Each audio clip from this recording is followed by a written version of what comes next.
Hello, everybody, and welcome again to Procrastinator's Pit Stop. We have today with us Kerie Logan.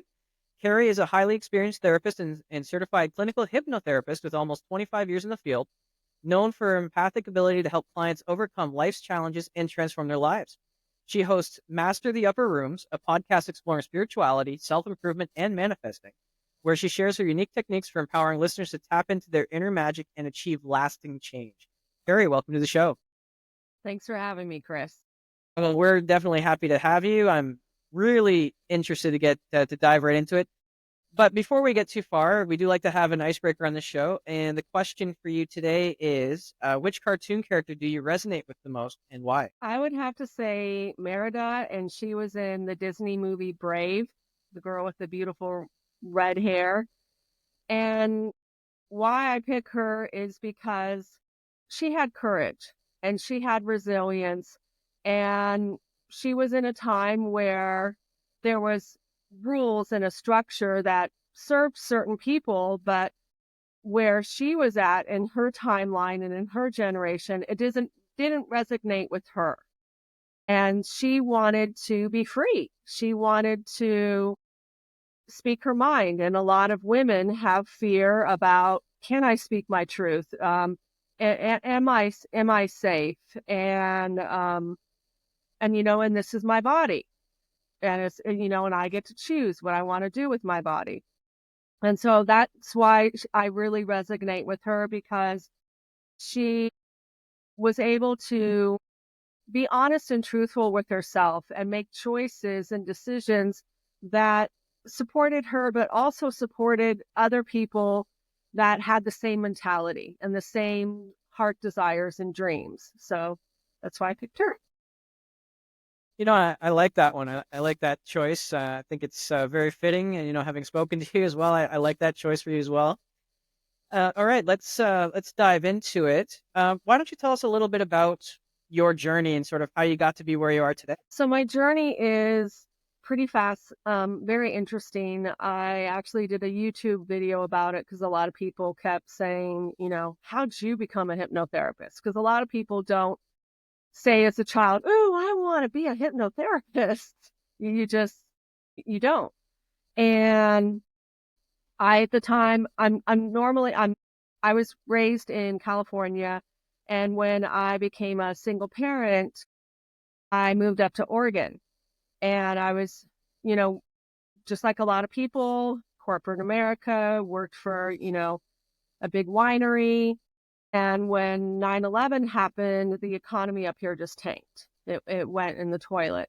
And it was really hard to find a job. And I was, even when I went to get benefits, I was told, hey, we'd hire you on the spot if you spoke Spanish, but I didn't speak Spanish.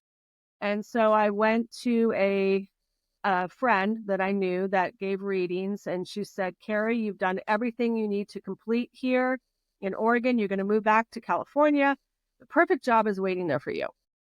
And I said, I can't do that. I can't afford to live there being a single mom. I don't get child support. She's like, no, what you are destined to do is there, and the job will be handed to you. And so, like most people, didn't want to believe her, fought against it, ran out of my second round of unemployment, and was about to become homeless. And the state would only help me put my stuff in storage. So I took her advice, called a family friend down in the Sacramento area, told my situation, can I stay with you and look for a job? And they said yes. Well, about a week later, or a week and a half, I got a call about, hey, we want to interview you. And they didn't have hypnosis at all. They just said they wanted someone that wanted to make a positive difference in this world, that had sales and marketing experience. And the center I went to was Positive Changes Hypnosis. And I was very excited. At the time, they had like 65 centers throughout the United States. And the guy's giving me a tour, and I'm telling him, hey, I know all about meditation and hypnotherapy. I've tried it. It's great. I grew up on creative visualization.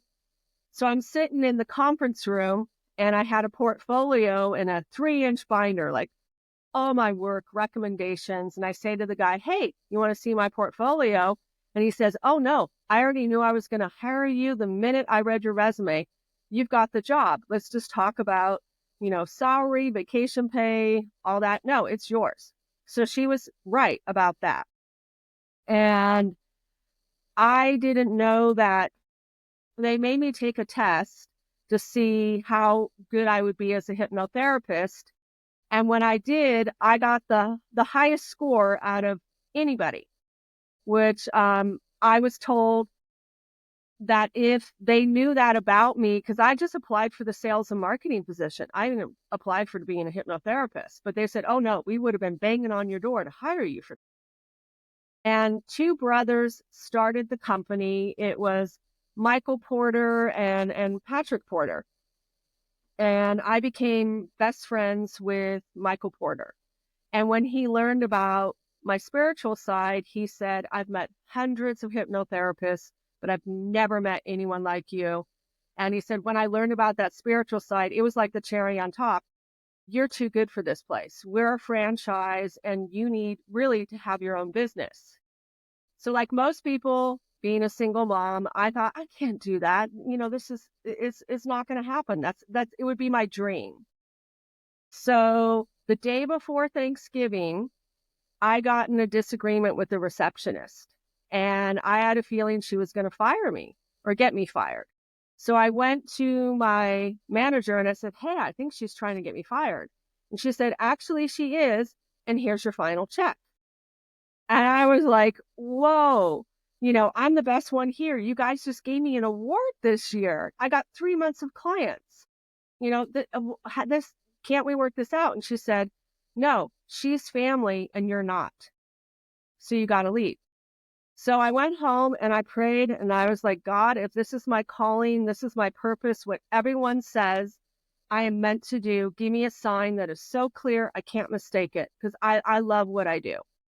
And so I called that woman, left her a voicemail, and I thanked her for getting me fired. And I said, one day I'm going to look back at this as a blessing in disguise. So thank you. I forgive you.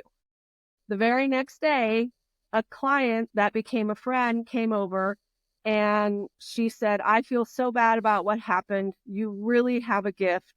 And I have this nest egg and I want to help you. I want to support you. So she hands me an envelope and with a, Thanksgiving card in it. And she said, this is for you. No strings attached. Inside it was a check for $10,000. Yeah. And she said, I want you to start your business. And when I told this to Michael Porter, what happened, he said, the universe had to kick you in the butt to get you out because you were so loyal to our clients, you would not have willingly left. And that's true also. And so now I help people all over the globe, everywhere. And I've been voted the best for the past 14 consecutive years for, the location I am in Oregon. And I feel very blessed to have this, this opportunity to be doing the work that I do and reaching a bigger, population. Wow, that is such an amazing story.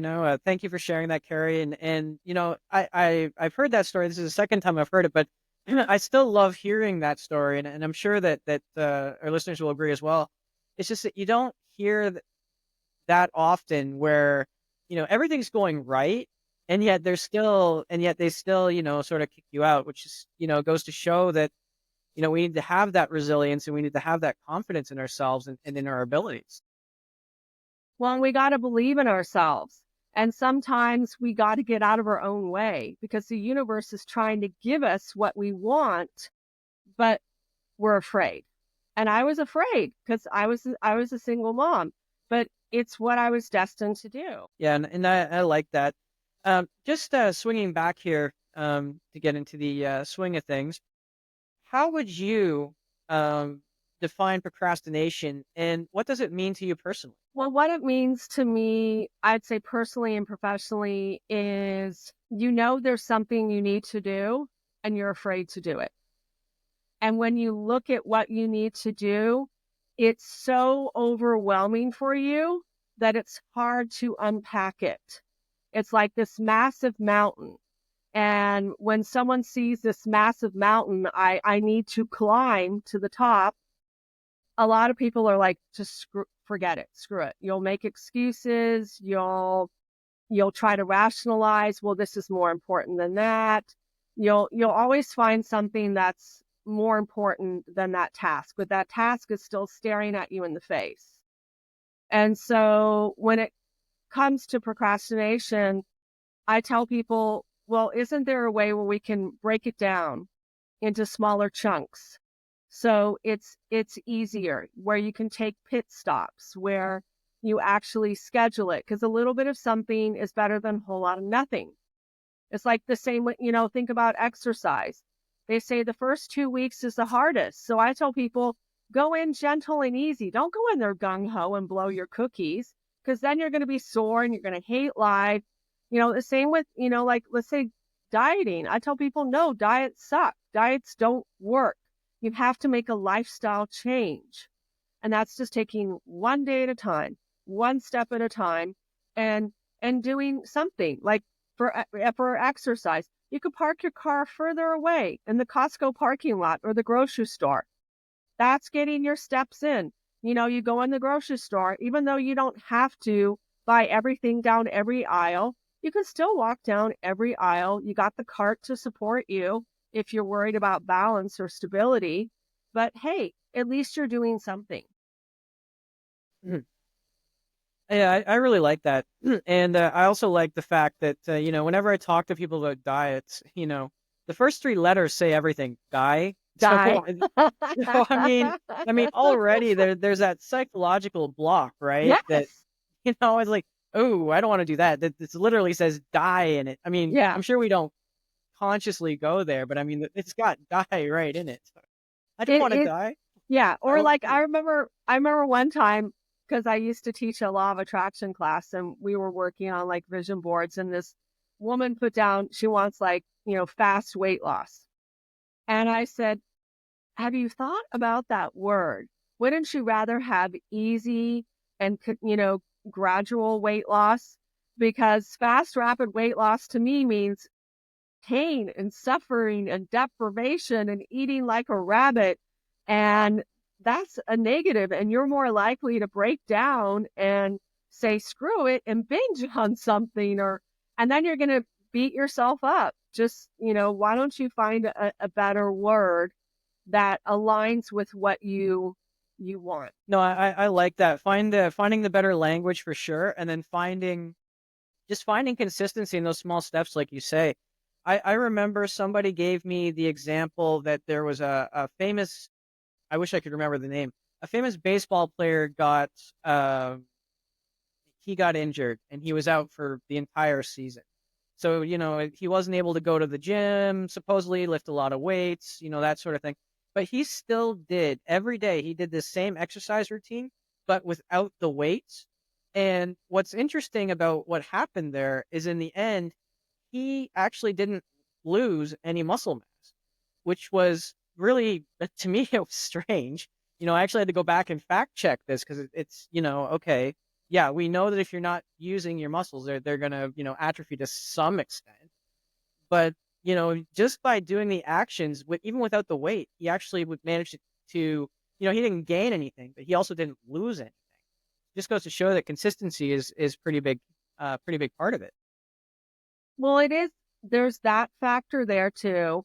And the other factor is they did this study that was pretty interesting, where they had 6 people, I think it was, half of a group. One half did go to the gym and lifted weights. The other half sat on the couch and literally visualized and felt within their body that they were lifting the weights, feeling the strain in the bicep and all of that. And the people actually did increase some muscle mass just by sitting on the couch and connecting, with their body. And what I the most amazing thing I have to say about us as a species and the power of our mind is, I remember hearing this one coach talk about weight. And she said, I've always struggled with my weight. And the hard part for her, she said, I've done every diet in the world. I even did the bypass surgery and I gained all the weight back. And she said, I was so angry and frustrated with my body until one day I said, I've had enough. I've had enough. I've had enough. I'm just going to accept my body the way it is and make peace with it. Just like that guy, make peace with my situation. I know how to eat healthy. I know how to exercise. I know all that. I'm just going to do that. And she said, not until she made that shift in her mind that I'm making peace with my body instead of fighting against it every day and hating it. She said, I lost weight. And Joe Dispenza literally shows you and tells you what happens when we hate our body. It kills the good cells in our body. It really does. So do you want happy cells or do you want toxic cells? I mean, we could even go down that whole line about the power of water because our body is made up of water. You're creating acid in your body by all those negative thoughts. This is our temple. We are a spiritual being having a human experience. So this is the only, vehicle we're going to drive, and we got to take good care of it. We got to appreciate it and love it. I mean, it might not be the perfect model that you want anymore, but this is what you got, baby. I mean, we can't trade it in. And what you said there actually sort of segues into my next kind of question. We all know, and I've had a little bit of a different experience with this because I come from more of a project management, business development side of things. But we all know that these kind of cookie cutter plans and cookie cutter diets, I mean, they succeed, they succeed a lot of the time. But why do you think it is that we can't accept listening to our own bodies or listening to our own intuitions, and we have to have these external sources tell us, what to do before we actually believe it? That's a really good question. It's kind of tricky to answer because when we're born, we're like a sponge, completely clean and pure. And we have so much stimuli thrown at us, thrown at us, thrown at it, and we absorb it and we absorb it. Other people's thoughts, the community, society, culture, religion, family values, background, all of that, we absorb it. And there comes a point where you got to stop and say, does this resonate with me? And a lot of people don't. A lot of people don't stop and say, is this true for me? And sometimes you can get the answer where it's yes, but ooh, my parents won't like that. Ooh, my church or my community, oh no, they won't like that. And so I'm going to share a positive because I did a podcast about, do we live in a world of structure? And the answer is yes. So one structure that I've seen change that I'm very proud of that has changed is embracing homosexuality. And because I grew up, I was in high school in the 80s and it was taboo. It was so bad. You wouldn't talk about it. I mean, AIDS was rampant and a lot of people were in the closet and afraid. And that's really hard to know that, yes, this is how I feel. This is how I think. These are my preferences, but I can't talk about it, or I could be killed. I could be hurt. I could be injured. And so we have evolved as a species, conscious wise, to get out of fear and out of hate and out of anger and out of looking at people from an indifferent perspective, because Hollywood, the movies actually opened a lot of people's eyes about homosexuality. Like Matthew McConaughey in that movie wake people, Denzel Washington and Tom Hanks, Philadelphia, woke us up about their perspective, their side of the situation. And so now we have accepted people in that area. So, and that's where it takes, you got to be brave. You got to be brave and you got to honor yourself. I mean, this is who you are. I mean, I remember my daughter wanting to be an artist, and I took her to a Comic-Con convention, and there was a famous guy there, famous artist. And he literally shared with my daughter and I that his dad wanted him to be an engineer, wouldn't pay for his college unless he went to go to college to be an engineer. And he said, I did it. I hated it, but all my teachers knew that it was unfair. So I just got passing grades. They knew what I wanted to do. I showed them my artwork. I got passing grades. And as soon as I got the degree, I'm like, oh, nope, I'm an artist, but thank you, Dad. Yeah, it's hard because some people can be really rigid in the way they think. And it's like, I won't love you and accept you unless you do this. And to me, that's not right. That's conditions. No one likes conditions. So we have to go inside and really ask ourselves, what do I want? Because what's going to make me happy? What's going to give me peace of mind? What's going to make me satisfied and content? Because this is your life. It's not anybody else's life. No, and you raise a lot of good points there, and I think that yes, we are starting to change a lot, especially after COVID. Yeah. We've started to really, hone in on mental health. I guess because all of a sudden the entire world had had Uh, basically everything stripped away. But you brought up something very interesting there, like what's going to make me happy? What's going to make what do I want? And it's I don't know if it's not really a recent thing, I guess, but I know that a lot of times when we talk about what we want or what I want, other people tend to throw around words pretty haphazardly, like, "Oh, you're selfish," or "Oh, you need to take into consideration more other people." Um, where do you think that we draw the line with that? And how do we draw the line? Like, how do we know when it's okay to take time for ourselves? well, if you don't take time for yourself, you're going to get burnt out. Bottom line, you're going to hit rock bottom. You're going to get burnt out. And that's where I tell people self care could be taking a shower. Self care is brushing your teeth. Self care is doing your laundry and wearing clean clothes. Self care is sitting on the couch and playing a video game or watching a movie. A lot of people don't take the small things into consideration, excuse me, of what is considered self care. Eating healthy is self care. Getting enough sleep, adequate sleep, is self care. To me, when someone throws in your face that you're being selfish, that's rather narcissistic. I'm just going to say. I'm just going to throw it out there because it really is black and white thinking. And that person to recognize that, hey, I need to take a break. I'm getting burnt out.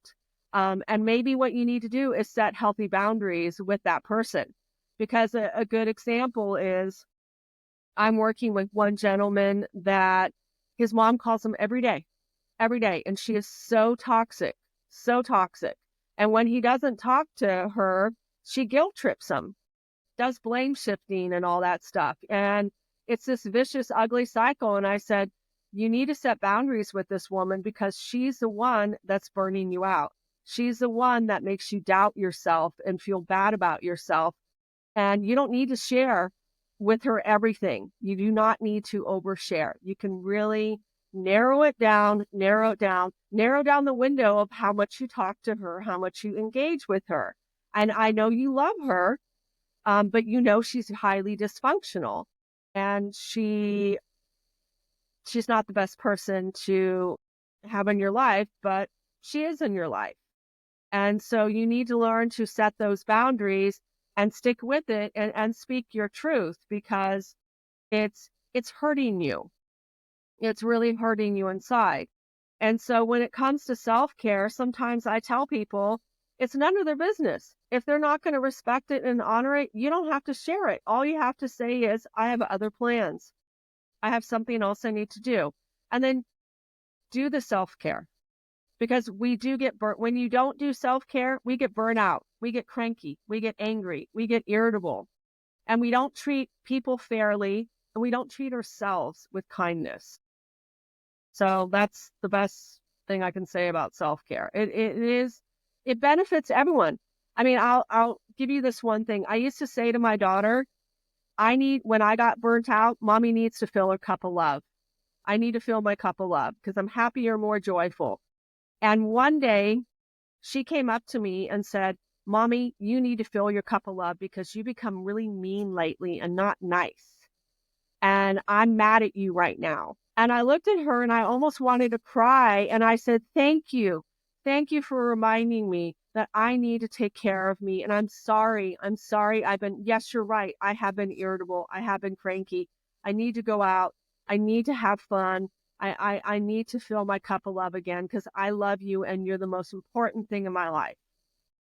And yeah, she woke me up. She told me, you need to do this for you because it impacts me. And that I did not want her to suffer because I was suffering inside. No, and that's a great example as well. So my question is too is that, flipping that around just a little bit, when somebody gets that they feel more angry or they feel more uptight and then maybe they're not doing any self-care, maybe they feel guilty about doing self-care.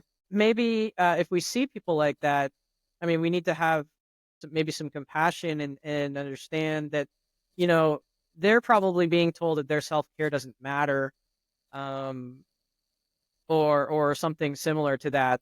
Just sort of like how your daughter did, maybe you need to step back and take a break. But we don't tend to do that in society. We tend to say, hey, you're a real downer, you're a real buzzkill, I don't want to talk to you. But we never really stop to see the why. No, we don't, because we're too focused on ourselves or what's going on with us instead of stopping and caring about another person. And if you know that person's burnt out and that person needs to do self-care and they have, they've had negative programming, I would like to say about it, is to say, hey, I really miss you. I'd like to spend some time with you. Do you want to go to a movie together? Do you want to go get lunch together? That's self-care. Just spending time with that person and being the shining example of love and joy and happiness, you fill them up. Laughter fills you up. Let's go watch a comedy together. Let's go laugh together. Knowing things that they like to do. And you don't have to say or rub it in their face, hey, you really need self-care. And go on that debate. You can just say, hey, I want to do something with you because I miss you. I miss spending time with you. And you know that when you spend time with that person, you lift them up and you're doing it out of kindness, love, and compassion. You don't have to tell them why, hey, you've been in a really crummy mood lately. They already know that. You don't need to remind them. Yeah, that's another thing that we tend to do in society, isn't it? We tend to label other people and label their problems. And I myself, I'm not a big person for labels. I don't like labels. But do you think that uh, we need to have these labels, in order to have signposts, or can we just do like what you said and just, you know, go around the subject with just different verbiage and different accents? Well, one of my quotes that I always love is labels are for jars, not people, because nothing is permanent. Everything is temporary. And so someone that is stuck in irritability or anger or despair or hopelessness, that is a temporary emotion if you allow it to be, because there are other steps you can take. And I'm almost lost my train of thought. I'm sure this happened to other people. Sometimes it all depends on the person. It really does. If I know someone is very, very sensitive and vulnerable, I'm going to approach it a different way. I'm going to be more kind and more compassionate and show them grace. If that person needs a come to Jesus call, talk, conversation, I will take that approach. I go off of my intuition and I go off of what what's the vibe that I feel or the approach I need to take with this person. And I'm more of an observer than a reactor. So I observe people. I listen to what they say. I pick up on the vibe that I'm getting and I go off of that. I become very self-aware and I leave all judgment or criticism outside the door because nobody needs that. And I just go off of, what I get. And my brother loves Spider-Man, so I say I use my spidey senses. And I go off of that. And then a lot of times I look at it is how can I do this in a way or communicate in a way where the person can hear what I need to say. And then sometimes I don't say anything. Sometimes people just need to vent and they feel so much better. Because my philosophy is I've told this to people many times, especially when I became a single parent. I said, if I ask for your advice, please give it. If I don't give it to me. Don't, because I just want you to listen. And then if I ask for your advice, I'll ask for it. But please, sometimes I just need to vent. I need to just get my frustration out. So I mean, that's why I say asking that question, there's so many different ways I can go down, but I hope I answered it, Chris. No, that's a good one, and you just brought up something interesting too about that, sort of that, perpetual sort of need to give advice that's not wanted. I mean, I've fallen into that before as well. I recognize what do they call it? The drama triangle. You've got the rescue, Yes. the victim, and Yes. yeah. And So my philosophy on that, Chris, is the first time you come to me, I'll listen.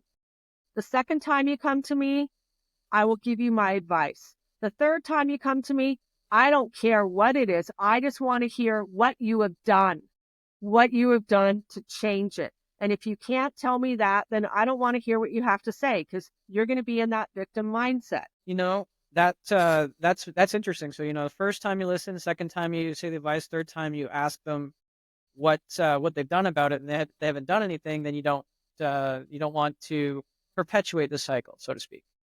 Exactly, because they could be stuck in that victim mindset.